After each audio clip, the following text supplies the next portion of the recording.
Okay, continuing from where we left off in the previous video, we have here the integral of dx over 1 plus cosine x plus sine x. And in that previous video, we found all these formulas that we have over here to the right using our half angle substitution, t equals tan x over 2. And so I won't derive these again, but if you need more information on how we got these formulas, you can go back to that video. I'll provide a link in the description. But now that we have all these formulas over here to the right, this is going to go pretty quick because we have everything we need really. We have formula for cosine, formula for sine, and we have our dx value right here.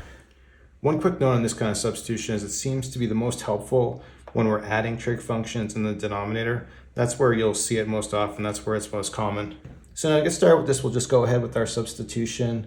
So we have for our dx value, I'm going to kind of break this up. So I'm going to put the 2 dt in the numerator like this. But for the 1 plus t squared, I'm going to bring it all the way over here just to give myself enough space for all this stuff over here.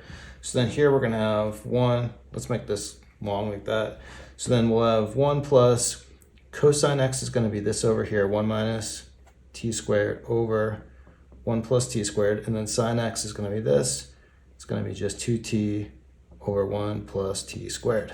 And now you might notice why this works so well is because what happens is the 1 plus t squareds here could be really messy, but they're going to cancel with dt, and so it tends to work out that way. So this stuff's going to simplify pretty nice when I multiply it in. But first, when I rewrite this, we'll bring the 2 out front of the integral. So we'll just have dt here. 1 plus t squared times 1 gives me 1 plus t squared. Multiplying this on this, the 1 plus t squareds cancel, and we just have plus 1 minus t squared. And then here again, this is going to cancel with this, and we're just left with 2t.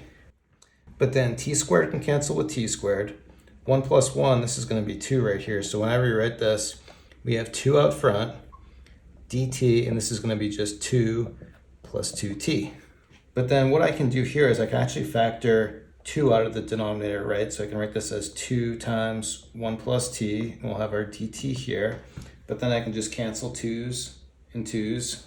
And now we're just integrating dt over 1 plus t, but that's real easy. That's just going to be natural log. So the integral for this, we can solve it in terms of t. So this integral is going to be natural log absolute value 1 plus t. But we have our value for t right here. That's our original substitution. So we'll just back substitute in order to finish this off. So for my final solution, we just get natural log absolute value 1 plus tan x over 2, add a plus c, and that's it. Okay, there you have it. Quick example with the Weierstrass substitution. Okay, there you have it. Quick example with the Weierstrass substitution. Okay, there you have it. Weierstrass substitution. Okay, there you have it. Good example of the tangent half angle substitution.